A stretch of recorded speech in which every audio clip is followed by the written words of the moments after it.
Good morning, good morning. Good morning. Mag-8 in the morning. 8 o'clock in the morning. Grabe, nag-i-snow pala ngayon. Kalalabas ko ng bahay. Nag-i-snow pero hindi naman siya ganun kalakas. Siguro magdamag na to kasi madami ng snow din yung mga sasakyan. Sabado ngayon, January 9.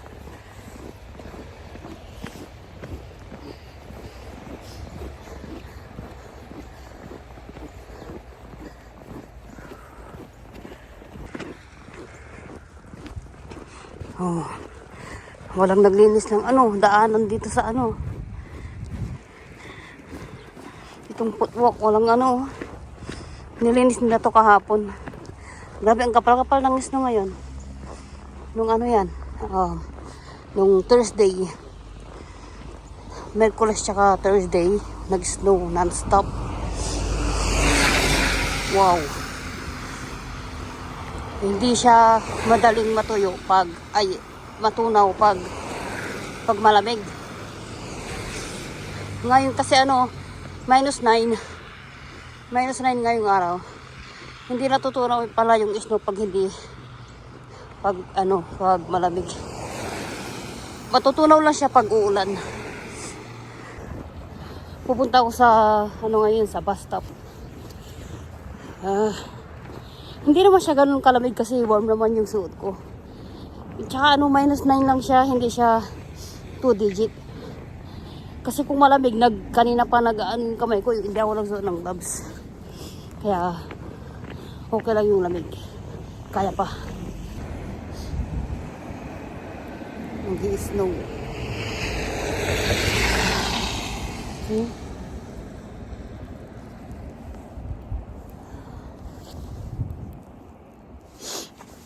Warm naman yung suit ko kaya okay lang.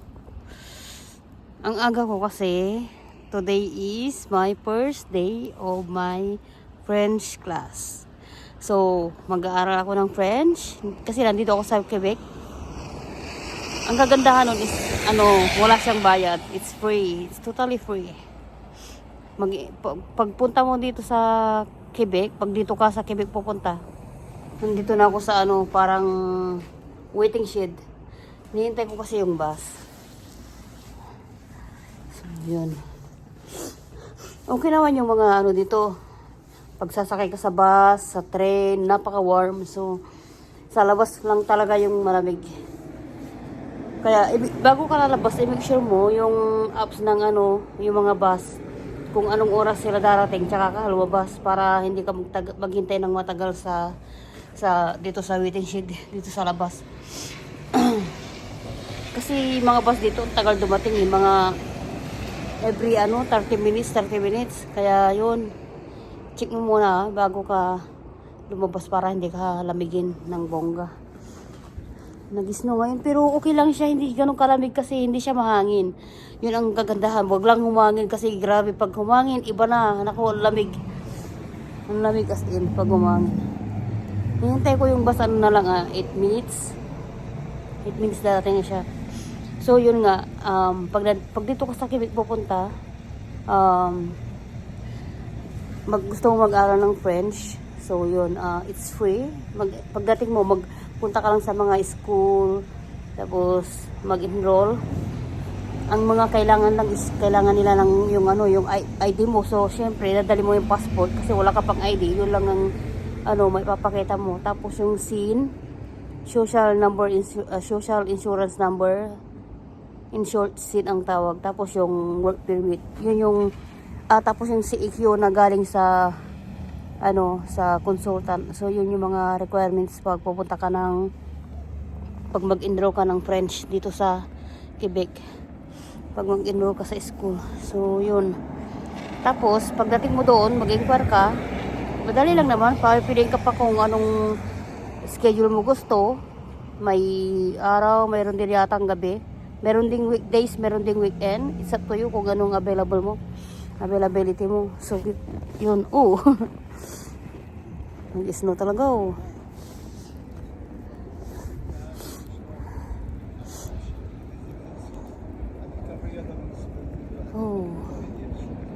parang ano, parang excited ako na kinakabahan kasi yung mga friend ko, iba yung school nila. Hindi kami magkapareho ng school. Ngayon din ang si Ate Caro tsaka si Ate Limpang. Kasi sabay kaming tatlo nag-enroll. So, ano, pati sila mag-start na din today. Yun lang, iba lang yung school nila. Iba din yung school ko kasi mas malapit ako dito sa yung pupuntahan ko ngayon, dito ako mas malapit. So yun, dami ng snow.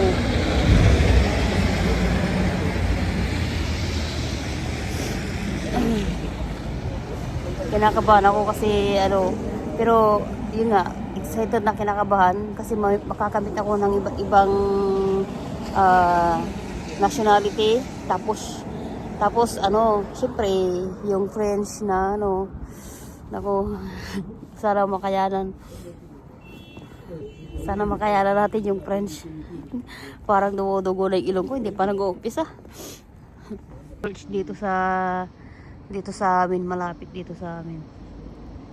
Yan. Tulog pa yata yung mga tao, napakatahimik ng lugar. Ganito yung ano. Oh. Ewan ko, mas malala pa daw yung snow pag February. Pero pagdating ng March, ng kalagitnaan ng March, ano na, mag-spring na din yata. So, yun.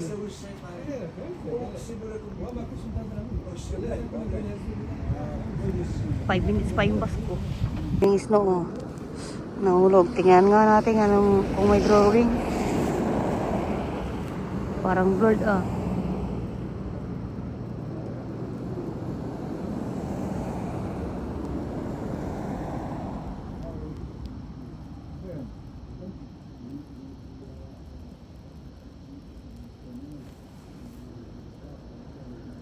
Ganyan yung nahuhulog, oh.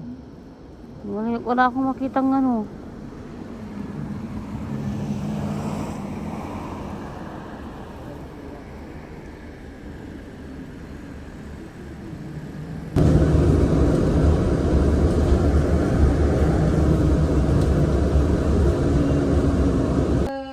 Ok.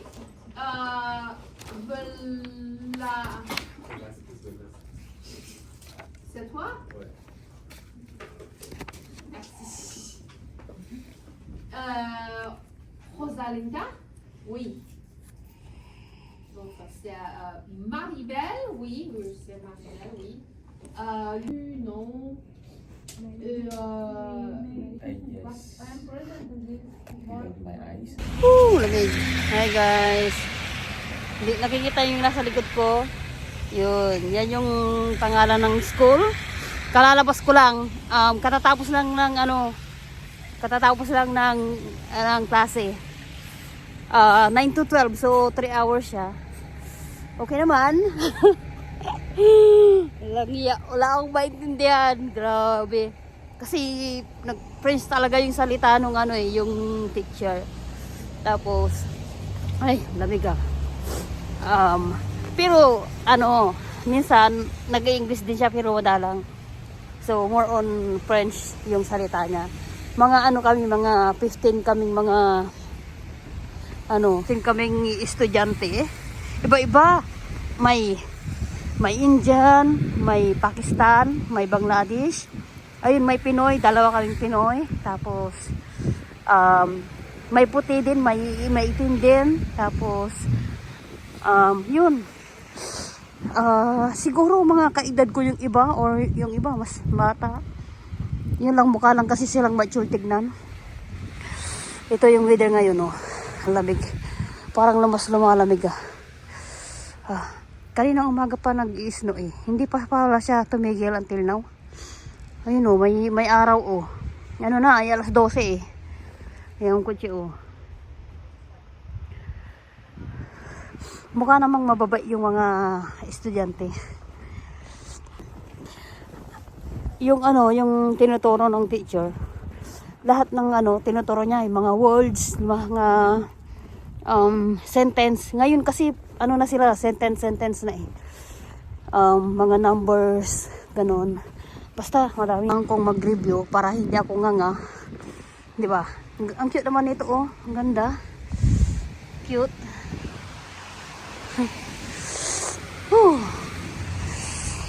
Lumalamig na yun, ah.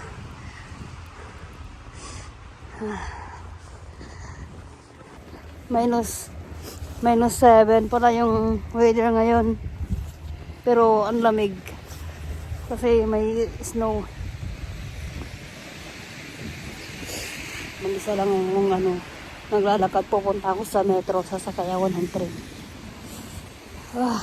Gutom na din ako. Alas 12 na eh. Lamig. Parang okay din naman mag-aral ng French.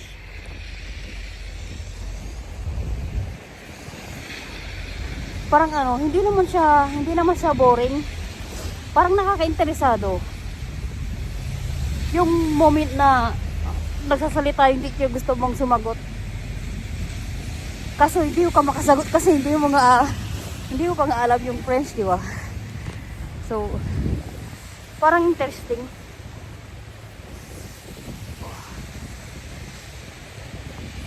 January 9, alas 12 ng tanghali. Nandito yung view, guys, ha. Nakikita nyo naman, reality yan. Ang hirap maglakad sa snow.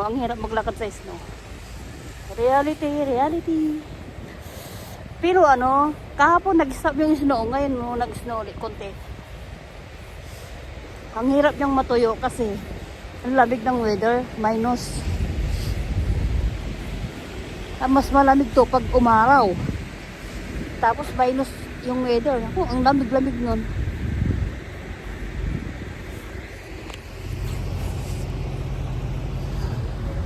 Simbahan dito, hindi ko alam kung Katolik to. Pasok kaya ako? Pwede kaya pumasok dyan? Ang simbahan, oh.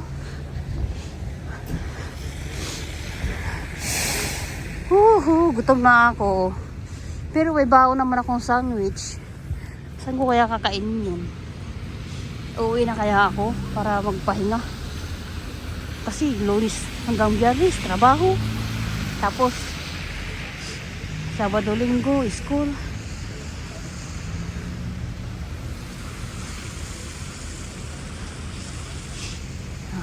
Snow pa more.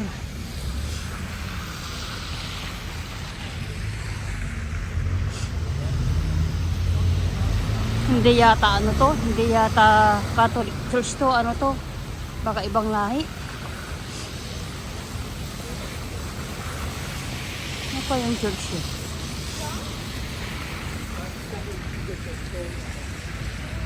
Sinholt. Grocery pala to, oh. Metro Quintaron. Grocery pala tong nasa loob nito.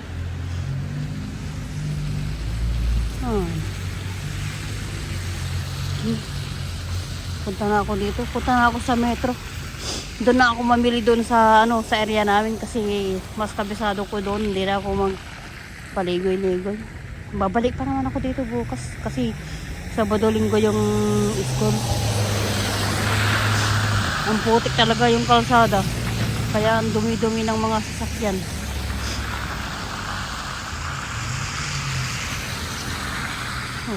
Ayan o. Naka-stack lang sila dyan o.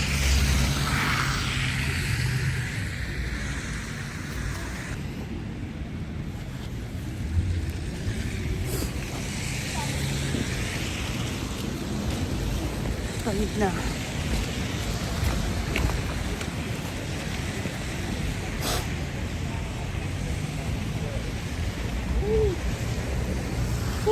Lamig.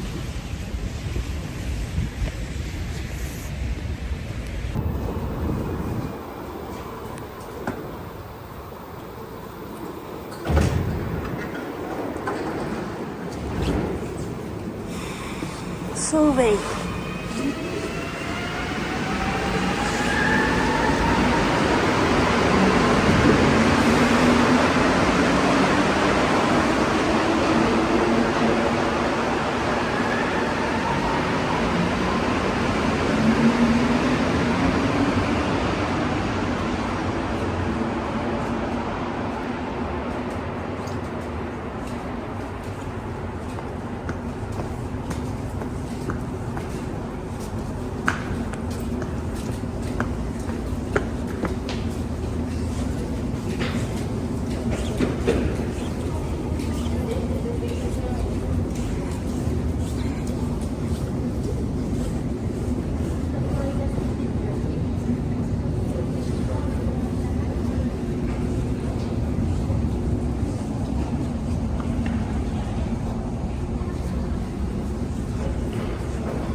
Lamig ka.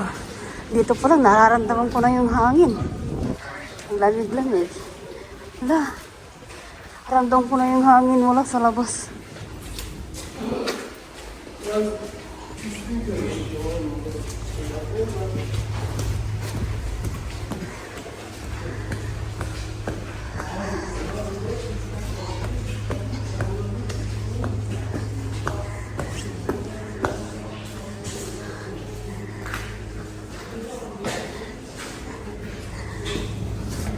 Parang lumalakas yung snow ah.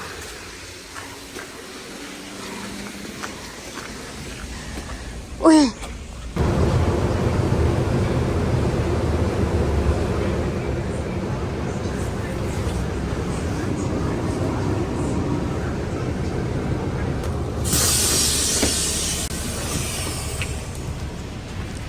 Lamig. So,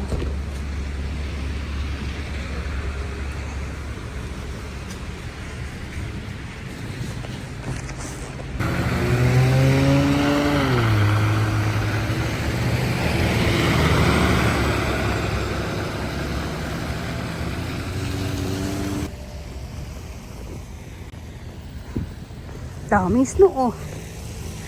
Punta ako sa Dalarama. May bibili na ako sa Dalarama.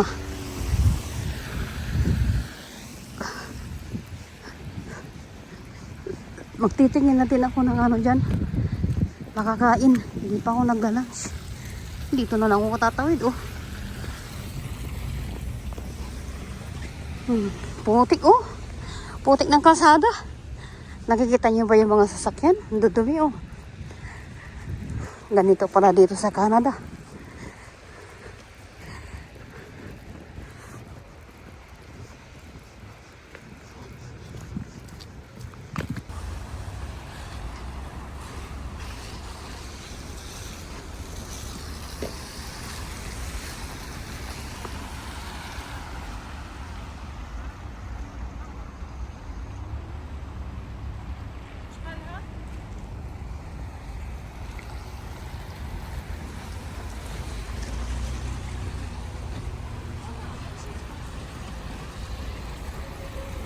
Dito ako sa mall, bibili ako ng aking lunch. Ano? Ay, potato. Ito na yung lunch ko. Ano, tsaka potato. Saan na ba yung ano, tendero dito?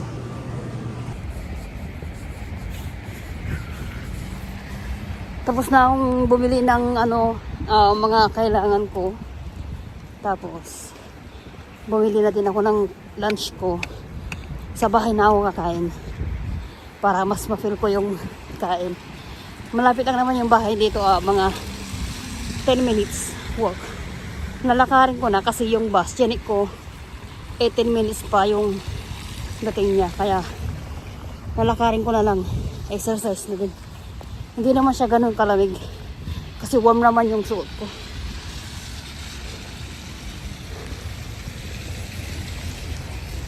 Madadaanan yung ano dito, Tim Horton, McDonald's.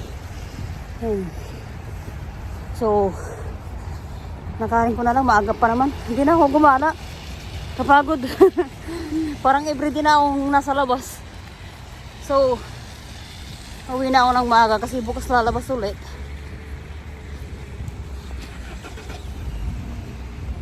So, pahinga muna tayo. Dito ako sa McDonald's oh. McDonald's.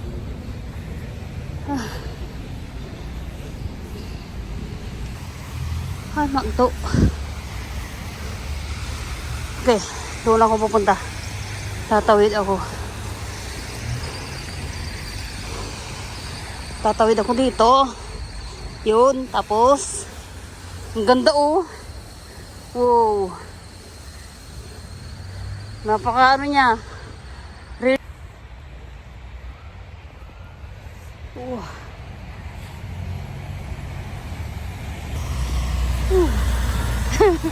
Naglaro eh. Ay, maglakad na nga ako para ano, makauwi na ako kaagad kasi gutom na din. Gutom na. Hindi lang naman ako naglalakad. Ayun oh, may mga naglalakad din oh. Yun.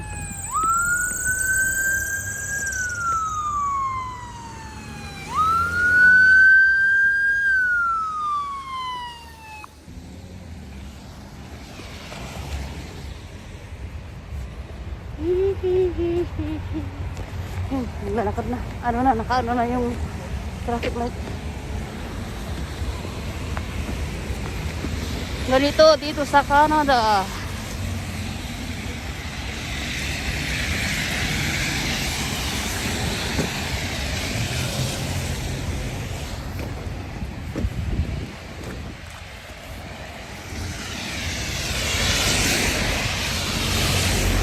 Putik oh.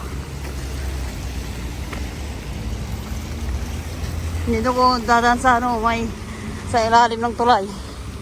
Putik oh. Buti nga ano ngayon eh. -7. Walang hangin kaya ano, kaya pa yung lamig. Oh, parang kang naglalakad sa putik. Ito ang mahirap pag maglakad dito sa snow. Yan.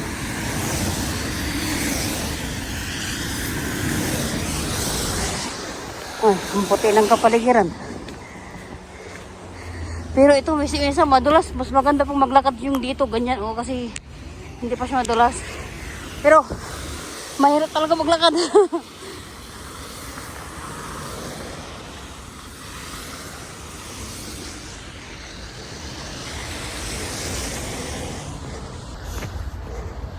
And guys, at least nakikita yung ano, yung itsura ng Canada dito sa Quebec.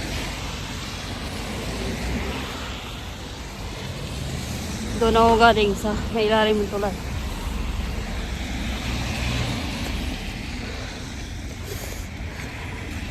Yun, hakad na. Tawid na.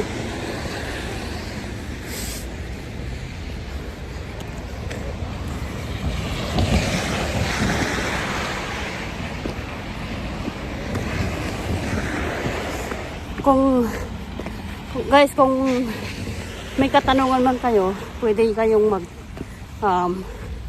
mag-comment. And then, sasagutin ko. Kung alam ko, di ba? Magsi 6 months na din ako dito sa Canada as a temporary foreign worker, as a caregiver. Caregiver po ang aking work dito sa Montreal, Quebec, Canada. Ang daming ano dito, daming Pinoy. Ang daming Pinoy. Ito yung place na easy way na papunta dito kasi hindi mo kailangan ng West tsaka Alps. So, pag pwede kang maglipat ng ibang province mula dito. Pwede ka lumipat sa Toronto, Vancouver, ganon. Pag nandito ka na, parang mas mabilis. Yun. So, tatawid ako. Hindi ko alam kung paano tatawid. Parang walang stoplight. Okay. Punta na lang ako dun sa tawiran kasi walang tawiran dun sa ano. Punta na lang ako sa tawiran kasi walang tawiran dun sa shortcut sana eh. Bawal naman, siyempre delikado. Kaya maglakad pa ako ng konti para makapunta sa tawiran.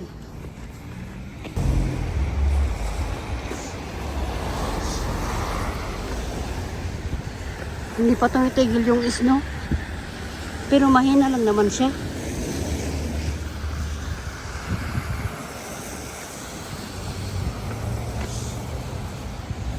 Oh, panggatong oh.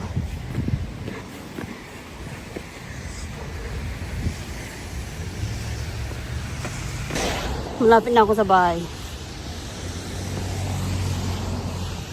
Shit, oh, may aso.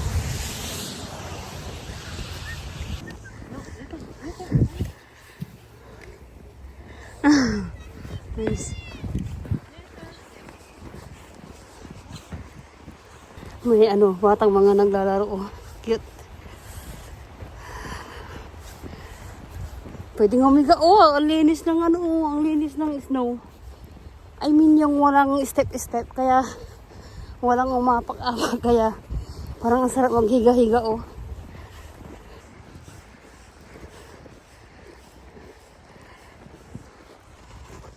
Malapit na ako sa bahay. Hala, grabe na itong dinadaanan ko. Kapal ng isno.